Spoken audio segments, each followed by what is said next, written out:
The sun hung over the Balkan haze like a jaundiced eye, watching without blinking, without care. Jazz Cardano stood amid the ruins of an old school-turned-refugee shelter, its broken windows, weeping wind, its faded murals still depicting happier times that had never really existed. A girl sat in the corner, barefoot, playing a bootleg Dread Zone mod on a cracked neural slate. Her fingers danced. Her face was calm. Jazz watched her avatar rack up a kill streak with surgical precision. Level 27, the girl whispered, eyes glazed over. One more, and I unlock stealth armor. Jazz said nothing. He'd seen enough stealth armor to know what it looked like in real life, usually burned onto the back of a corpse or strip it from the body before the drones pulled away. A twitch stirred in his implant again, a hiccup of reality trying to reboot. The HUD flickered. For a moment, the girl's face was replaced by the target profile of a suspected insurgent. 9 years ago, Jazz had pulled the trigger on that exact face. He staggered backward and sat down hard on a bench once used for morning assemblies, now coated in ash and rat droppings. He lit a synthetic cig. The brand was called Unfilters, marketed with the tagline Die Cool. He took a long drag and immediately coughed. A wiry boy in a knockoff bomber jacket leaned in, watching him with the two old eyes of the warborn. You okay, mister? Jazz looked up. Depends. You ever feel like your childhood was an elaborate con, and now your brain is a haunted house full of marketing slogans and misfired missiles? The boy nodded solemnly. My uncle says that's just puberty. Jazz barked a laugh. Your uncle sounds awesome. He's dead. Whoa.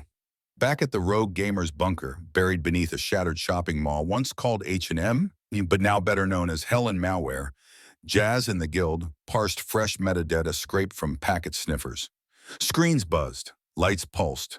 The air smelled like burned capacitors and energy drinks that hadn't passed FDA inspection in any known jurisdiction.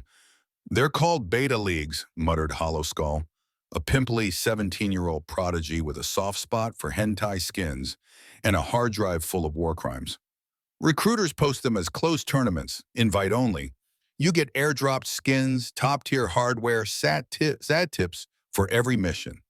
Scholarships, too, added Sneaky Cat, barely 15 and running 6 concurrent mouse macros with her toes. Big ones paid straight to the kid's Bitcoin Lightning Vault.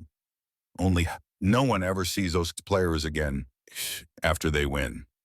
Maybe they ascend, joked Jazz. No one laughed. He scrolled through a leaderboard. Neon names, cute avatars, emotes flashing after kill streaks. Then a ledger, the cold one. Underneath every in-game elimination was a time stamp, a GPS hash, and a victim profile scraped from an old UN refugee registry.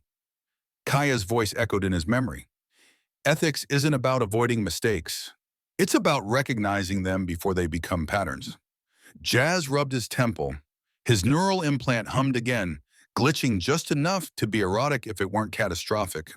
A hologram of a bikini model flickered into his vision and began speaking in Russian, trying to upsell him a new liver. He blinked twice to dismiss. They took a field trip. Rusted drones littered the no-go zones around the camps like bird skeletons. Brittle, half digested. One still buzzed feebly. The gamers clustered around it, poking with sticks, like cavemen circling a downed god. Jazz crouched beside a boy with an obelisk-branded bandana. What's your kill count? The boy shrugged. Depends, in real life or in-game. Both. Not sure there's a difference? That answer struck Jazz like a gut punch made of frozen truth. He stood and looked around. Children chased each other between the ruins, laughing. One had fashioned a drone casing into a makeshift backpack. Another used a repurposed ammo crate as a lunchbox. War was their playground. Trauma, their tutorial. Then someone threw a firecracker, maybe. Or maybe it wasn't. The explosion sent half the kids diving instinctively behind cover. One boy stayed upright, frozen in place, pants wet and trembling. Jazz approached and wrapped a thermal blanket around the kid's shoulders. Hey, it's over. Was I brave? The boy whispered. Jazz couldn't answer that.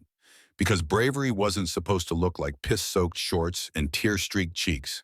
But maybe it was. Maybe that's all it ever was. Back into the bunker, Jazz opened a fresh bottle of electrolyte whiskey. It had a QR code on the label that redirected to a porn site run by retired assassins. He toasted the bottle to the ceiling. To the children of war, may they someday sue the hell out of all of us. He took a long swig. Technically, Hollow Skull said, if we're under 18, can we class action from ourselves? Probably, Jazz muttered. That's the most dystopian thing I've heard it all week. And yesterday I saw a prosthetic arm giving a TED Talk. Later, as he lay half passed out on a couch that smelled like gamer farts and scorched firmware, Jazz had a dream. A girl waved to him through a screen. Her hand was too real. Her eyes too knowing. He awoke with one thought echoing through his skull. They weren't playing a game. They were learning how to kill, and we taught them it was fun. The layer wasn't a simulation, it was a mirror, and the reflection was ugly, weaponized, and wearing a Twitch affiliate badge. And for the first time in his life, Jazz Cardano wasn't sure if he wanted to keep playing. But he knew damn well he had to finish.